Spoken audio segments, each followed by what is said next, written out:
women don't spend that much, if not at all, when we go out, especially if you look good. We're not only in competition with other women, now we in competition with the men too. Men nowadays slut shame women who go to the club. It'll be like 10 dudes splitting one bottle. I'm just saying, the men want to be girls so bad. To make clubbing fun again, it needs to revolve around women. Women need to be prioritized. Why do I want to go to the club and feed thirsty, begging women drinks all night? Sorry, you want club culture? You want partying to be fun again? Women are the prize, and the party needs to be about women.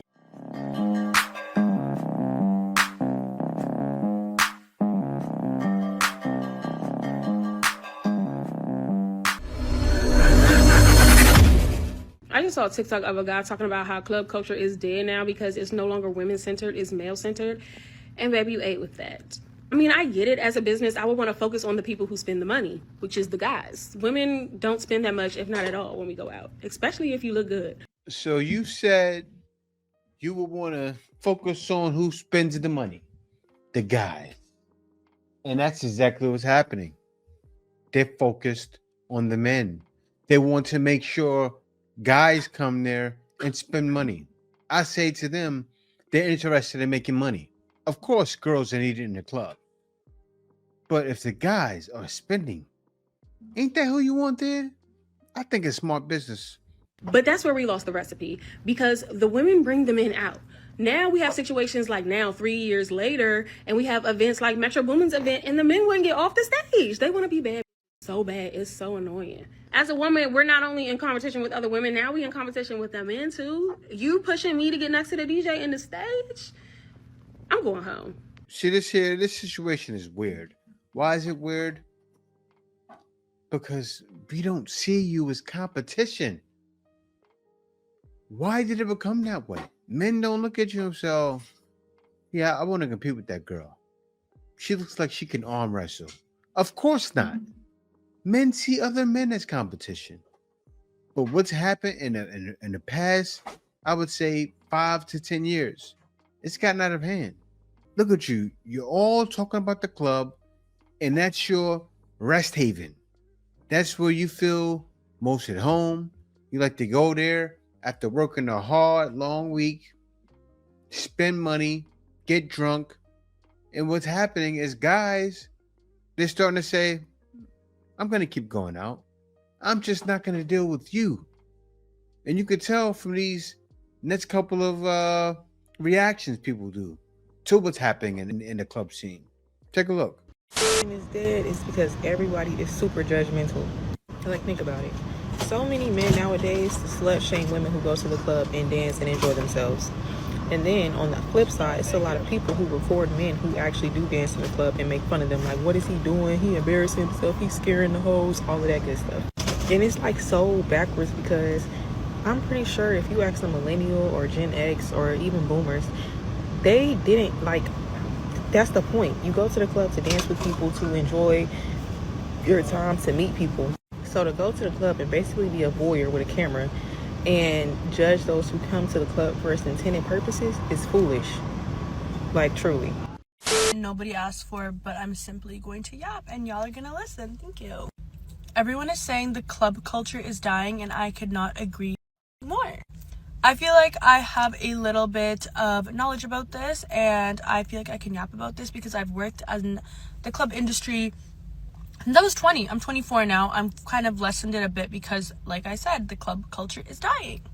And it's because these men want to be so goddamn bad. The men want to be treated like women so bad that now it's just not, the vibes are not it. It's dead. Welcome to your future. Because now you got the men wanting the VIP treatment, okay? The men take up all the space in the club, okay? They're at the very front. They're in the DJ booth. They are in the sections on the couches. Get down, move. Like, why are you in the way? Like, I have worked as a promoter. I've hosted club events. I've bartended. I've bottle girled. I have done the absolute most with clubs. And from what I've started with to now, it is dead. It's not fun anymore. The vibes are not fun. Yes, you'll get a good, odd, fun night. But most nights, it's not fun because it's literally so overpowered by just men. Like, groupie men also. Like, why do y'all want a picture with a rapper so bad? Like, what the hell? Like, a club announces a famous rapper is about to perform, okay, and they're about to do a club appearance. That rapper wants his booth. He does not want 70 men, bruh. And these men will literally like be at the front of the booth line, wanting to get a picture with their rapper, okay? And I'm telling you, like, it's all these men that are in the VIP lines, like, wanting free entry. They want to be treated like girls so goddamn bad, y'all. And that is why I think that the club industry is about to, like, it's not it anymore. Like, I'm telling you, I used to be a club girl, and now every time I go out, it's just like, okay, so I can't be behind the DJ booth because there's 70 men over there going, like, what the hell? And, like, it'll be, like, 10 dudes splitting one bottle. I'm from a small town in Ontario. It's near Toronto. So, Toronto's expensive. I get that. The small town we're in, a bottle is, like, 180. Okay, like, let's do, like, a Ciroc bottle. 180 plus tax, 2 bills. There's, like, 10, 15 men splitting that bottle, and they think they have just bought a piece of land. They think they're it. And it's just like, babe, it's 10 men splitting one bottle. That's one shot for everybody. And then they don't want to give shots because it's their bottle. I'm like, so y'all men bought bottles for yourself to get drunk upon yourselves. I'm just saying, the men want to be girls so bad. They want to be girls so bad. Again, they want free drinks. It all comes down to that. Oh, so you're not gonna give us drinks. But even yesterday, I played a video, and the guy said, "We're spending the money on their drinks anyway." And what are you ladies saying you're not doing? You expect it to be easy, and then you're giving it to who you want to give it to. Make it make sense. That's what's happening. But you ladies can't get mad at the clubs favoring the guys. If they're there spending money, just think about it, ladies. I know you're trying to make a video. You're trying to make some money now. But think before you make your video. Why? Because when you make a video and it doesn't make sense or it's not relevant, people understand. And who do you think are watching you? A bunch of grown men. They're watching this right now going, this girl lost her brain cells. And she's acting like she's grown. And you're still a baby. You're 24 years old. Little baby girl. Don't know nothing, but act like you know everything. And we already know somebody did what? Shut it down. Switched off the brain. Because of rampant misogyny and red pill. And until you get those two things under control, it's always going to continue to suck. The demise of club culture is just a symptom of a bigger cultural issue, and it is red pill. You want to make clubbing fun again, it needs to revolve around women. Women need to be prioritized. That's a who said. And misogyny makes it so that's impossible. Hold on, I'm getting ahead of myself. Let me go back a little bit. It has been proven by science that men who marry tend to live healthier and longer than men who remain single. But on the other hand, women who remain single and childless are likely to live the longest of anyone on this earth. So literal science has proved that women have nothing to gain by pairing up with men long term, while men have everything to gain by pairing up with women long term. That's another 10 grand in child support payments. Science has literally proven that marriage benefits men in ways that it'll never benefit women, that women have more to lose by getting married. Which means that if heterosexual marriage benefits men in the long term, then heterosexual marriage and relationships in general should benefit women in the short term.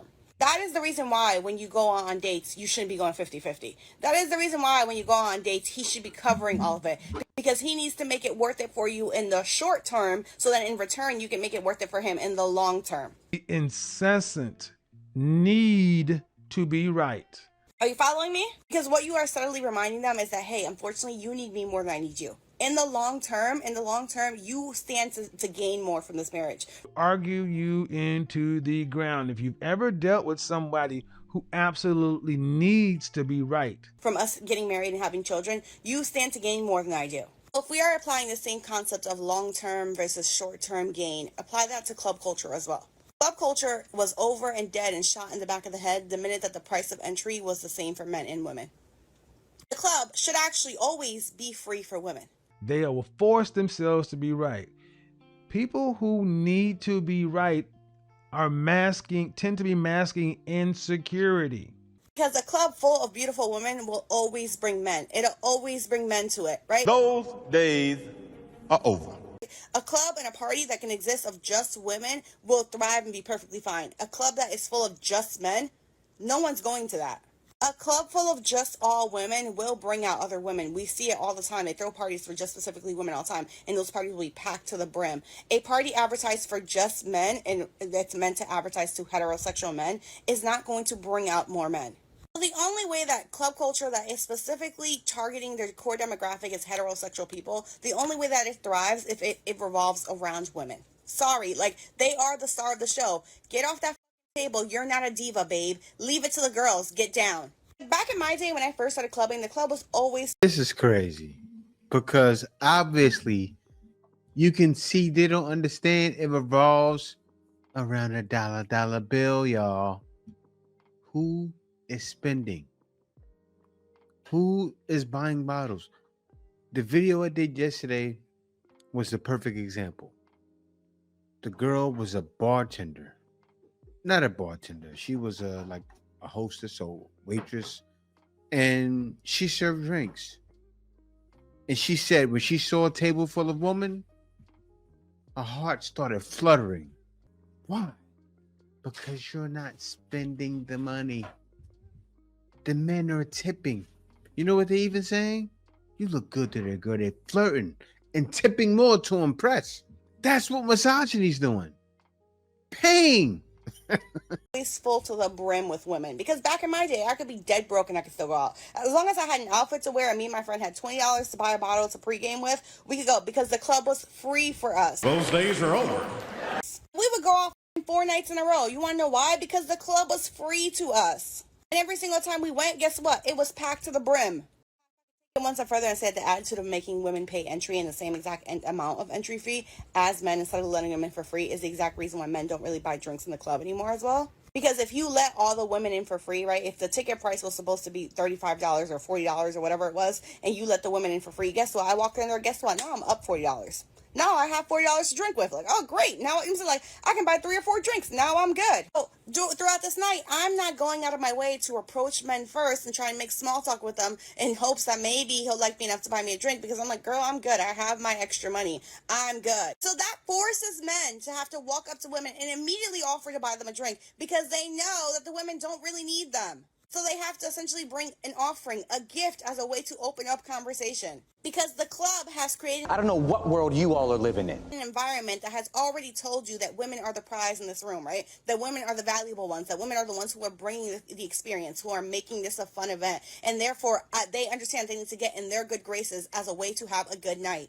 When you started charging everyone the same amount to get into the party, and then also you did the whole thing with sections where it was the norm for everyone to have their own section because you left such little room on the dance floor, it suddenly stopped being about women and started becoming a pissing contest amongst men to see who could prove that they had the most money as a way to essentially peacock in front of the women. But women, for the most part, don't like that because they don't go out looking for an experience where they get to watch a bunch of men put on a show. They go out to have a good time amongst each other. You created a club culture in an environment that is about men showing off who can be the flashiest when a club should be about women having the experience.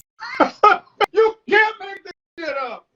Why would women show up to your functions and to your events when you are giving them nothing in the short term, okay, like letting them in for free, right? When you are the one who benefits in the long term, okay, throw a great party, they bring all the men out, they force the men to spend money. Also, a party full of beautiful women, people see videos of that online, people hear about it, and the next time you throw a party, it'll be packed to the brim because the expectation is that, oh my God, when so-and-so throws a party, it's going to be full of a bunch of beautiful women.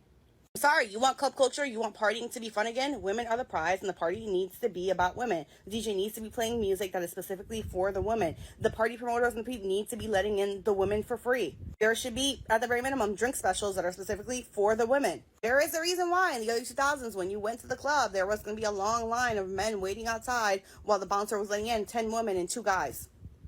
I'm sorry, Red Pill has infiltrated every single aspect of our lives, and you hate the idea that women are the prize, but babe, the proof is right there. Club culture situation and why clubs are dead in the U.S.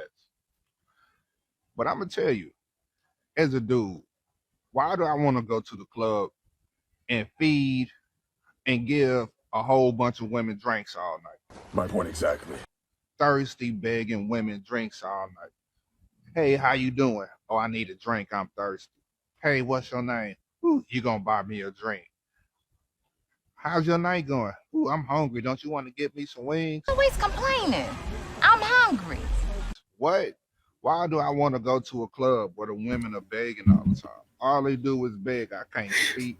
I can't ask you how your night going. I can't ask you nothing without you saying you need a drink.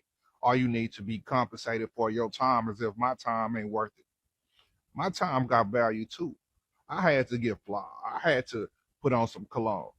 And before I did all that, I had to go to the gym. I had to work out. I had to do all what I had to do. So really, maybe you owe me a drink for speaking to you. Women have said for hundreds of years that men age like a fine wine. Well, baby girl, fine wines are expensive. Drizzle, drizzle. I'm going to go get a section, spend 8 times how much the bottle costs just to let random women come in there, drink my liquor, and leave home with Pookie, who didn't do nothing. Men have woken up. Did you hear what he said? And that's what all of these ladies are saying. They're getting a bottle and split it with 10 guys. They're paying. They always try to make, oh, that's gay, that's gay. They're splitting it with guys that are paying. Maybe that one guy doesn't have it, you know. That always happens. You got your boys, he don't got it, okay. You owe me money. And he paying too. Well, he's gonna get it for the next 2 weeks, broke. All right? But we can't do that to y'all. And exactly what he said, that's what they get mad at. It's funny. No, it ain't like that. Talking about what happened to the club. Why do I want to buy bottles and sections for an absorbent amount of money just for your thirsty ass to come in there to get a drink and leave? It ain't like you interested anyway. So, y'all want to talk about what's wrong with the club. Maybe y'all just thirsty. Maybe y'all broke. Because y'all always in there begging. I'm out. So she's showing, I turned her down. Maybe I'll add some music here. That club looks dead. Nobody dancing in there. I haven't been to the club in a while. Ooh, I think since I was like 26. But I definitely wouldn't go, even if I was single. Because that's not some place I want to meet my lady at. It's the club. Not for me. I'm sure it's not for a lot of you guys either. That's why men have given up on a club. The club. I was just watching a video and they were like interviewing people at the club and stuff, like, hey, how old is too old to be at the club? And everybody was saying like 25, 24, 26. And I'm just sitting there like, bro, I'm 30. Like, I'm not at the club. Don't get me wrong. I'm definitely not at the club.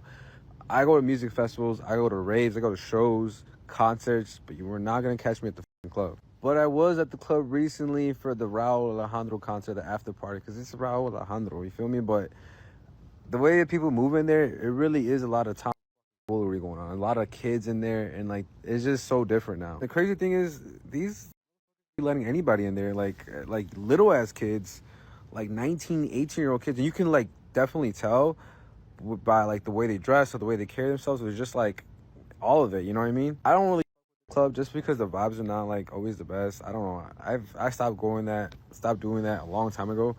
I go to music festivals and raves because people are actually like, even though they're off the, people are actually dancing. They're vibing. Like, you can catch a vibe with somebody if someone likes the way you're, like, your energy. You know, you get to hang out with them. You're like really getting into the music, and like it's a whole different experience. Like, if you go to the club and like you're like dancing, people almost look at you like you're doing too much. Versus when you're like at a rave or a festival, it's not the case. People want to like be a part of like your energy. People want to be a part of like you. I don't know, like, it's just a way different experience. Plus, people usually be having like, the fashion is so much more better at a rave, in my opinion, at least like the ones I go to. The other day, and I thought it was so funny because I related to it so much. There was a woman and she was out with her friends and she was like, someone better hit on me tonight. I'm sick of this. And I was like, ma'am, I feel you so much, because I never get hit on in person. Like, I get a lot of messages online and stuff, and I'm single, so I'm on dating apps, but just like at the grocery store, men don't just come over and say hi, like, how are you doing? They don't do that anymore. And so when I do meet men, and I ask them, I tell them, like, you know, I don't usually get hit on in person. Would you, if you saw me at the store or wherever, would you come talk to me? And sometimes they say yes, but a lot of times they say no. And it's usually for one of two reasons. The first reason is because they assume I'm not single, which, like, sir, I'm walking around here with a ring-free hand. Like, why are you over there assuming things? But the second reason is because they said that women find it too aggressive and they don't like it. And I'm like, who are these women? Like, all the women I know, the single women, they appreciate it when a man is respectful and they come over and say, hi, you look nice or whatever. Because if we're out and we're dressed up, we look nice because we made an effort. And we appreciate it when men, or hell, even women, you know, a fellow female comes and tells you you look nice. So I'm trying to encourage you, because I feel like men are scared of rejection, but let me tell you, the world is full of rejection. That doesn't mean you shouldn't try. And I will say that most women, they're not going to growl at you for telling them that they look nice or saying hi. Didn't you get the memo? I'm not saying none of them will, but let's be honest. If you say hi, you look nice to a woman, she growls at you, she did you a favor by showing you the crazy up front, because that could be 6 months down the line and then you see that crazy monster. I'm just saying. I mean, she could just be having a bad day, but you know, if she's going to be rude about you telling her she looks nice, she's probably not a nice person. So just leave that one be. But for the rest of us, we appreciate a respectful man coming over and saying hi. And if we show signs of not being interested, no sweat off your nose. Keep it moving. It's not that serious. But on the other hand, you guys could really connect and be on a date next week. So I say all that to say this. You miss 100% of the shots you don't take. So if you see that beautiful woman, Run. go take your shot. Go take it. She's over there waiting for you to tell her how beautiful she looks tonight, okay? Go forth, be bold, and flirt. And come say hi. Just say hi, wave, smile. It all works. You know, the funny thing is, like, when I show guys how to work at home, right? And I get to one part of the video and I say to guys, I showed them how I did a sample job post, right? And I show how I use certain systems to get the person interested. And at one point of the presentation, I said, look at him. He's fiending, right?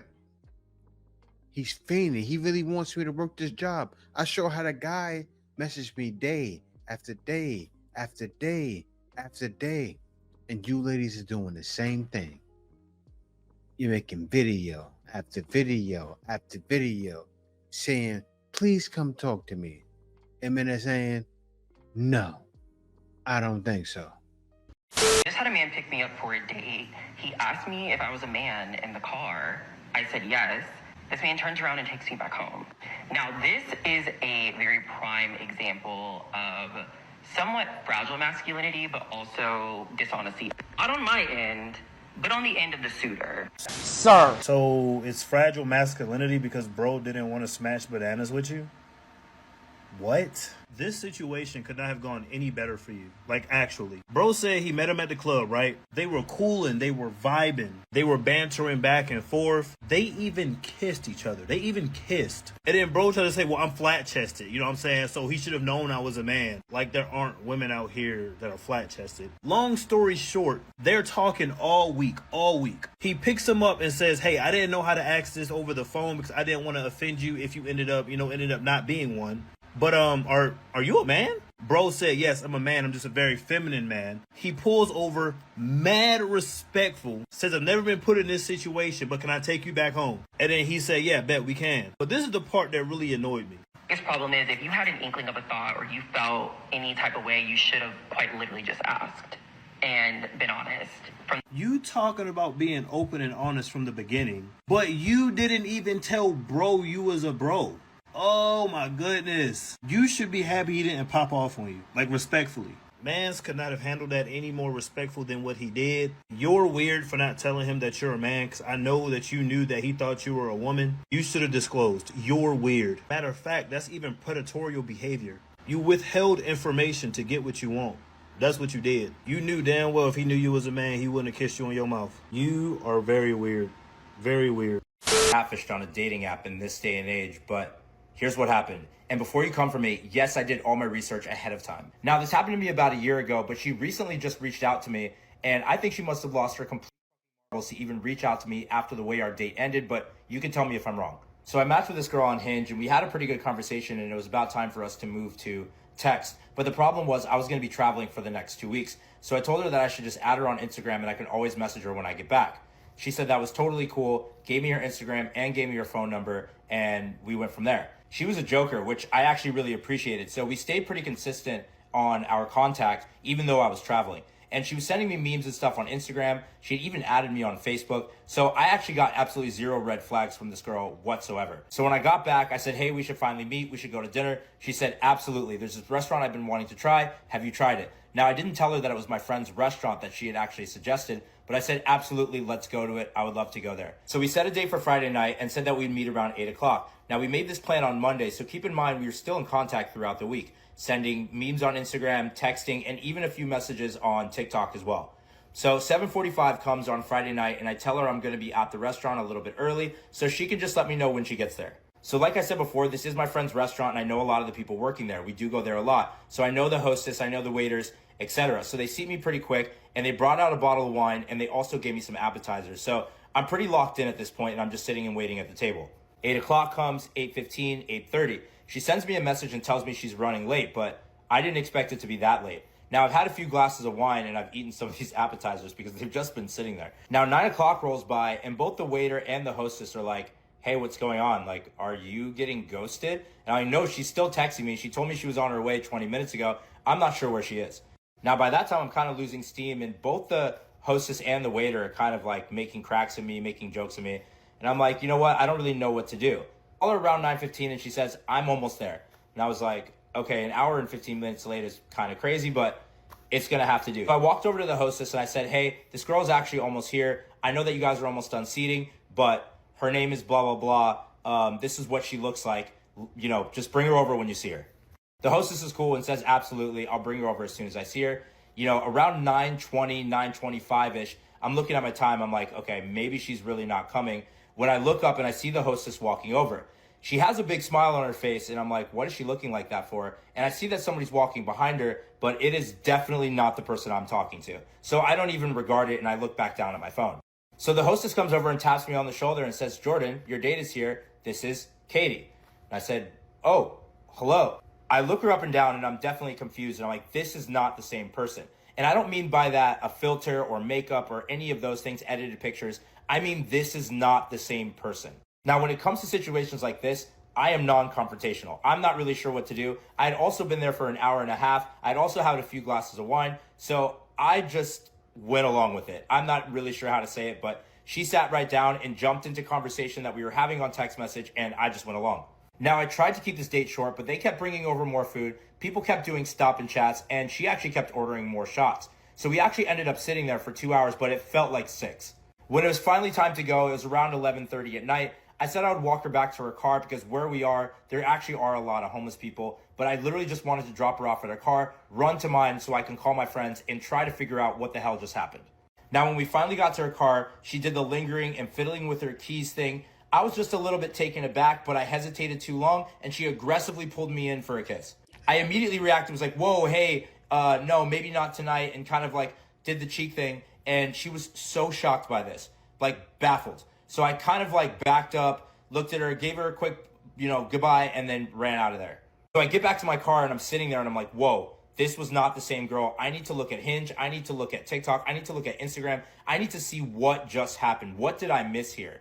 Was there like a bunch of group pictures and I thought it was the wrong one? Like, it was basically impossible, but I was in my head with intrusive thoughts. So I'm sitting there looking, and all of a sudden my phone starts ringing, like a ton. And she's calling me, and I'm like, what is going on? She called me like 2-3 times before I finally answered. It was like, hey, what's up? She's like, my car won't start. And all of a sudden my phone starts ringing, like a ton. And she's calling me, and I'm like, what is going on? She called me like 2-3 times before I finally answered. It was like, hey, what's up? She's like, my car won't start. You just bring me home and whatever, it'll be totally fine. I'll just come get it tomorrow. And I was like, I don't think I'm going to bring you home. I'm happy to call you an Uber though, but I've already left, etc. She was like, you already left? And I was like, yeah, I left. And she goes, well, then why can I see you from your car?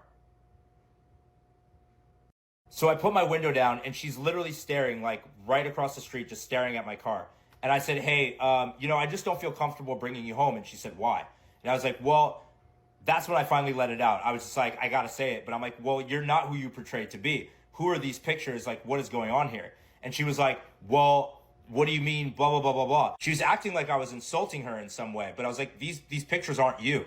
So who are these pictures? But then she lost it. She went into a full-on rage in the middle of the street, screaming that I'm vain. All guys are vain. They only care about looks and they only want one thing, which is sexy time. And what does it matter if she doesn't look like her pictures? She was just going to take me home. This was going to be a one-time thing. And then we were going to move on from this. And I said, so then I don't understand. So then why would you use somebody else's photos? Just use your own photos. I'm sure there's a lot of guys that are looking for that as well. Maybe I'm not one of them. And she just lost it on me. She was hitting my car. So I drove out of there. I was like, I'm not going to get screamed at by some girl I literally don't know in the middle of a public place. There's people all around. There's people looking. My anxiety was through the roof. She blew up my phone for the rest of the night, but I needed to go into investigative mode. I need to figure out whose picture she was using because she was messaging me on Instagram with a full account of like normal pictures from like 10 years ago. After some research, a lot of research, I found the girl's brother of the photos she was using. It turns out the girl whose photo she was using had recently got married. They had deleted Instagram together. And this was her best friend who had gone back and knew all her passwords and her logins to everything. She was using her photos on the dating apps. She was using her Instagram to send messages. And she was using her Facebook without the other girl knowing that they had been reactivated again. I was able to get the girl's number and I was able to tell her what happened. And all of that was shut down pretty quickly. The girl left me crazy messages and was really pissed that I told the girl's friend and literally left me threatening messages in my voicemail. I deleted them all. I blocked her number and I haven't heard from her until yesterday when she asked me if I wanted to hang out. I guess you got to be careful even if you do all the research. That's crazy. Answer's coming.